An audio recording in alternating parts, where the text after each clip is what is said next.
ಸಂಪೂರ್ಣ ಹದಗೆಟ್ಟಿದೆ ಶ್ರೀಲಂಕಾದ ಆರ್ಥಿಕ ಪರಿಸ್ಥಿತಿ. ತುತ್ತು ಅನ್ನಕ್ಕೂ ಕೂಡ ಪರದಾಡ್ತಿದ್ದಾರೆ ಈಗ ಶ್ರೀಲಂಕಾದಲ್ಲಿರೋ ಜನ. ಶ್ರೀಲಂಕಾದ ಅಧ್ಯಕ್ಷರ ಮನೆ ಮುಂದೆ ಪ್ರತಿಭಟನೆ ಮಾಡ್ತಿದ್ದಾರೆ. Breaking news.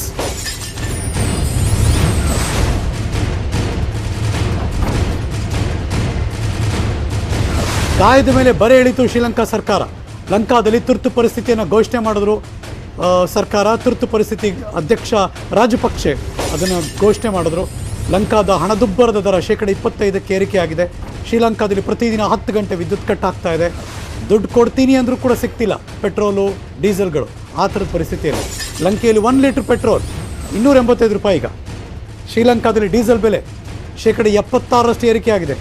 ಜನ ದೇಶ ಬಿಟ್ಟು ಹೋಗ್ತಿದ್ದಾರೆ. ತುಂಬ ಜನ ಶ್ರೀಲಂಕಾದ ಆಸ್ಪತ್ರೆಗಳಲ್ಲಿ ಔಷಧಿಗಳಿಗೂ ಕೂಡ ಕೊರತೆ ಆಗ್ತಾ ಇದೆ. ಆಪರೇಷನ್ ಮಾಡೋಕ್ಕಾಗ್ತಿಲ್ಲ ಬಿಕಾಸ್ ಕರೆಂಟ್ ಇಲ್ಲ, ಬ್ಯಾಕಪ್ಸ್ ಇಲ್ಲ. ಶಸ್ತ್ರಚಿಕಿತ್ಸೆಯನ್ನು ಕೂಡ ಸ್ಥಗಿತಗೊಳಿಸಿದ್ದಾರೆ ಆಸ್ಪತ್ರೆಗಳು. ಲಂಕೆಗೆ ಔಷಧಿಗಳನ್ನು ನೀಡೋದಕ್ಕೆ ಮುಂದಾಯಿತು ಭಾರತ ಈಗ.